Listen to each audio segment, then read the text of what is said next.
अस्सलाम वालेकुम dear students. जो स्टूडेंट्स भी नेक्स्ट NET 2 टेस्ट की, यूईटी के ई-कैट टेस्ट की, जो कि मार्च के फर्स्ट वीक तक एक्सपेक्टेड है, और NTS नेट टेस्ट की, फास्ट यूनिवर्सिटी के अपने टेस्ट की एक कम्प्रीहेंसिव वे से प्रिपरेशन करना चाहते हैं, तो हमारा जो बैच 3 है ये 20 दिसंबर से स्टार्ट हो रहा है। बड़ी लिमिटेड सीट्स हमारे पास रह चुकी हैं। इसमें आप लोगों को बड़े कम्प्रीहेंसिव लेक्चर्स दिए जाएंगे, चैप्टर वाइज टेस्ट होंगे, और जब सिलेबस कंप्लीट हो जाएगा तो आपका प्रॉपर टेस्ट सेशन होगा जिसमें क्वार्टर बुक, हाफ बुक और फुल बुक करके टेस्ट लिए जाएंगे। बहुत अच्छा टाइम है अभी आप लोगों के पास एंट्री टेस्ट को प्रिपेयर करने के लिए, क्योंकि आगे बोर्ड एग्जाम का प्रेशर होता है। मोस्टली यूनिवर्सिटी तो बोर्ड एग्जाम से पहले टेस्ट ले लेती हैं, जिस तरह यूईटी है, जिस तरह नस्ट की मोस्टली सीरीज है। तो इसलिए आप लोग इस बैच को जरूर अवेल करें। इसमें लिमिटेड सीट्स रह चुकी हैं। आप लोग दिए गए कॉन्टैक्ट नंबर पर रब्ता करके अपनी सीट को रिजर्व करवा सकते हैं। हमारे व्हाट्सएप चैनल को जरूर फॉलो करें, क्योंकि आने वाले दिनों में आप लोगों को इसके थ्रू बहुत इंपॉर्टेंट अपडेट्स मिलनी है, जैसे कि यूनिवर्सिटीज में स्कॉलरशिप कैसे लेने हैं, डिफरेंट यूनिवर्सिटीज के टेस्ट की डेट्स कब आ रही हैं, अप्लाई कैसे करना है। इस व्हाट्सएप चैनल का लिंक आप लोगों को इसी वीडियो के डिस्क्रिप्शन के अंदर मिल जाएगा। आज आप लोगों के साथ काफी इंपॉर्टेंट मैंने एमसीक्यूज डिस्कस करने हैं, जो ये नस्ट के अंदर आते रहे हैं पास्ट पेपर्स में। ये फर्स्ट ईयर फिजिक्स के चैप्टर 1 और फर्स्ट ईयर फिजिक्स के चैप्टर 2 में से, वेक्टर्स वाले में से मैं आप लोगों से डिस्कस करूंगा। अब पहला क्वेश्चन है, the dimension of a physical quantity are given by. तो ये उसने डायमेंशन ABC पावर्स की फॉर्म में दे दी है। वो कहते हैं ये किसको रिप्रेजेंट करती है। तो यहां से आप लोग ये फोर्स, प्रेशर वगैरह, पहले अमूमन इस तरह के क्वेश्चंस में पहले दो ऑप्शन ठीक होते हैं। आप इनकी डायमेंशन अगर कैलकुलेट करेंगे, जैसे मैं बीटा ऑप्शन प्रेशर की अगर डायमेंशन कैलकुलेट करता हूं तो वो ml-1 T-2 आएगी। तो आप देख लें, m की पावर a की जगह 1 आना चाहिए, l की पावर के b की जगह -1 आना चाहिए, और t की पावर जो c है उसमें -2 आना चाहिए। तो यूं beta is the right answer. अब इस क्वेश्चन में अगर आप देखें तो एनर्जी डायरेक्टली प्रोपोर्शनल m की पावर a, c की power b, what should be the value of a and b that would be the correct units of e।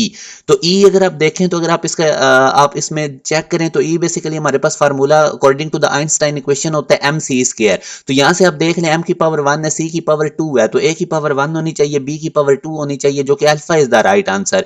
एक और क्वेश्चन देखें, which of the following could be measured in the same dimensions as angular velocity.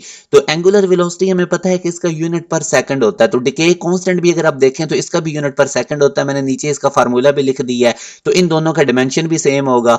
इसी तरह the dimension of change in momentum is same as that of. तो change in momentum अगर आप लोग देखें तो बेसिकली ये इक्वल होती है, change in momentum basically impulse के इक्वल होता है। ये फार्मूला आप लोगों ने पढ़ा हुआ है, तो यहां से आप देख सकते हैं कि ये इंपल्स के इक्वल है, तो इसका डायमेंशन भी सेम होगा। आगे वो कहता है the quantities L over R where L R stand for inductance and resistance respectively have the same dimension as those of। तो अब आप देखें, L over R basically time के इक्वल होता है, तो इन दोनों की रेशियो की डिमेंशन टाइम के इक्वल होगी। नेक्स्ट क्वेश्चन में, kinetic energy is directly proportional to m की पावर a v की power b divided by v की power a। What is the value of a and b to get the correct units of kinetic energy. तो अगर आप देखें तो kinetic energy का formula half mv² होता है। तो यहाँ पे m की पावर 1 और v की पावर -2 होगी, तो तभी ऊपर जाके ये स्क्वायर होगा। तो यहां से आप देख सकते हैं a की जगह 1 और b की जगह -2 होना चाहिए।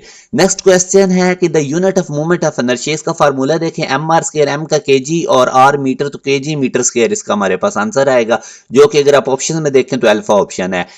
एक और क्वेश्चन है, the unit of g over l root is similar to the. तो अगर आप फ्रीक्वेंसी सिंपल पेंडुलम का फार्मूला देखें तो इसमें ये g ओवर l रूट वाली टर्म आती है। तो बेसिकली ये जो चीज है, इसका यूनिट फ्रीक्वेंसी की इक्वल और फ्रीक्वेंसी का यूनिट पर सेकंड होता है, और वो हमारे पास एंगुलर फ्रीक्वेंसी का भी यही यूनिट होता है, और हमारे पास डिके कांस्टेंट का भी होता है। तो बोथ a एंड b आएंगे। एक और क्वेश्चन अगर हम देखें तो which one is a base quantity. तो बेस क्वांटिटी में आप देखें, किलोग्राम हमारे पास यूनिट है, केल्विन भी यूनिट है, और चार्ज हमारे पास डिराइव्ड क्वांटिटी है। तो कन्वेंशनल करंट हमारे पास जो है ये बेस यूनिट है। तो ये बड़ा केयरफुली ऑप्शंस को देखना होता है। द डायमेंशंस ml-1 T-2 में कोरिस्पोंड टू। तो ये अगर आप कैलकुलेशंस करेंगे तो आपको ये प्रेशर की भी डिमेंशन नजर आएगी और एनर्जी डेंसिटी की भी। तो मैंने दोनों निकाल दी हैं, तो यूं हमारे पास delta is the right answer. Choose correct statement. तो इनमें से अगर आप देखें तो अडिमेंशनली करेक्ट इक्वेशन में भी करेक्ट, बिल्कुल ठीक है। अडिमेंशनली करेक्ट इक्वेशन में भी इनकरेक्ट, जिस तरह इक्वल टू mc² है, अडिमेंशनली इनकरेक्ट इक्वेशन में भी इनकरेक्ट। तो ये सारी स्टेटमेंट्स पॉसिबल हैं। इसी तरह नेक्स्ट अगर हम देखें तो Curie is the unit of, ये हमारे पास जो यूनिट है अगर आप देखेंगे तो एक्टिविटी का है, इसको भी ये मैंने लिख भी दिया है नीचे। एक और क्वेश्चन है, the unit of G lambda root. तो जी का यूनिट प्लग इन करें, metre per second square, lambda का मीटर, तो ये metre square per second square बनेगा। तो ये मीटर पर सेकंड हमारे पास आएगा यूनिट से बाहर निकल के, जो कि हमारे पास वेलोसिटी का यूनिट होता है, और वैसे भी ये फार्मूला के अकॉर्डिंग वेलोसिटी के इक्वल आता है। अब ये वाला एक रिलेशन है E equal to sigma T की power 4 the units of E are same as that of. तो यहाँ से आप देख सकते हैं बेसिकली E को एनर्जी भी कहते हैं और ये सोलर कांस्टेंट भी होता है जो रिप्रेजेंट करता है energy flowing per unit area per second, ये इसको पावर डिलीवर्ड भी कहते हैं। तो दोनों हमारे पास राइट आंसर हैं। एक और क्वेश्चन देखें, the ratio of units of surface tension and spring constant produces the unit same as that of. तो अगर आप सरफेस टेंशन और स्प्रिंग कांस्टेंट की रेशियो लेंगे तो ये यूनिट लेस बनेंगे। तो रिफ्रैक्टिव इंडेक्स का भी कोई यूनिट नहीं होता, मैग्निफिकेशन का भी कोई यूनिट नहीं होता। तो यूं हमारे पास C is the right answer. The physical quantities having same base unit as that of. तो इसका तो पहले आप चेक करें बेस यूनिट क्या आता है, इसकी कैलकुलेशंस करें। फोर्स का न्यूटन होता है, वेलोसिटी का मीटर पर सेकंड, फ्रीक्वेंसी का पर सेकंड। तो ये कट के हमारे पास न्यूटन मीटर बनेगा जो कि वर्क का यूनिट है। नेक्स्ट क्वेश्चन है विच of the following pairs have same base units. तो अगर आप इनमें देखेंगे तो इन तमाम के सेम बेस यूनिट्स है, ये आप कैलकुलेशन करके देख भी सकते हैं। तो ये भी आप लोग याद रखें कि इन तमाम के बेस यूनिट सेम होते हैं, ये पास्ट पेपर में पूछा गया है। अब ये 1/E0 म्यू नॉट ये रूट में है same units as that of. तो ये बेसिकली स्पीड के इक्वल होते हैं इलेक्ट्रोमैग्नेटिक वेव्स की स्पीड कैलकुलेट करने के लिए। यहाँ पे स्पीड का ऑप्शन ही नहीं है, तो नन ऑफ दीज। आगे वो पूछता है the magnitude of the resultant of two vectors of magnitude 3 units and 4 units is 5, what is the angle between two vector. तो आप 3 का स्क्वायर प्लस 4 का स्क्वायर करके रूट लेंगे तो ये 5 आएगा, और ये फार्मूला लगता है जब दो वेक्टर्स परपेंडिकुलर हो। तो जब भी आप लोगों ने रिजल्टेंट निकालना हो तो ये वाला फार्मूला यूज करें। इसमें resultant A B, first vector A second vector B, और ये रिजल्टेंट की वैल्यूज प्लग इन करके थीटा निकालेंगे तो वही 90 डिग्री यानी π/2 आएगा। आगे वो कहता है the resultant of which of the following में बी इक्वल टू 0। तो जब तीन वेक्टर इक्वल मैग्नीट्यूड की हों और वो ट्राई एंगल बना रहे होंगे, यानी तीन फोर्सेज इक्वल मैग्नीट्यूड की, उनका सम 0 होगा अगर वो in the form of try angle होंगे। तो ये सी हमारे पास रिजल्टेंट इनका इक्वल टू 0 हो सकता है क्योंकि उसने मे बी का वर्ड यूज किया है। तो सी इज द राइट आंसर अगर वो तीनों ट्राई एंगल बनाएंगे। द डायमेंशंस ऑफ टॉर्क, तो ये सिंपल क्वेश्चन है, ये टॉर्क का फार्मूला लिखें। ये देखें KG metre square per second square इसका यूनिट होता है। तो केजी मैस इसकी डिमेंशन है, मीटर स्क्वायर की लेंथ होती है और सेकंड की हमारे पास टाइम होती है। तो यूं हमारे पास C is the right answer. आप लोगों ने यहाँ से देख लेना है थोड़ी सी इसमें एम एल स्क्वायर यहाँ पे t-2 होना चाहिए, ठीक है। तो ये आपने जरा कंपोजिंग मिस्टेक है, इसको देख लेना है।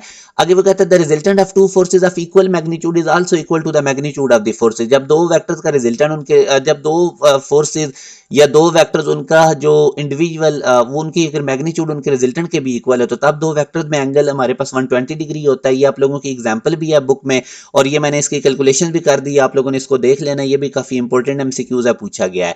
अब वो कहता है इस टाइप का भी क्वेश्चन नस्ट में आता है कि एक वेक्टर ए एक वेक्टर बी है, तो वो पूछ रहा है कि आपस में पैरेलल है एंटी पैरेलल है क्या। तो अगर आप लोग ये देखें अगर इस वेक्टर ए में से मैं माइनस कॉमन लूं तो ये बी वेक्टर बन जाएगा, तो ए इक्वल आएगा माइनस बी के। तो इसका मतलब ये है कि बी एंटी पैरेलल टू ए है। तो ये भी एक इंपॉर्टेंट टाइप का क्वेश्चन है, आप लोगों ने इसको भी देख लेना है।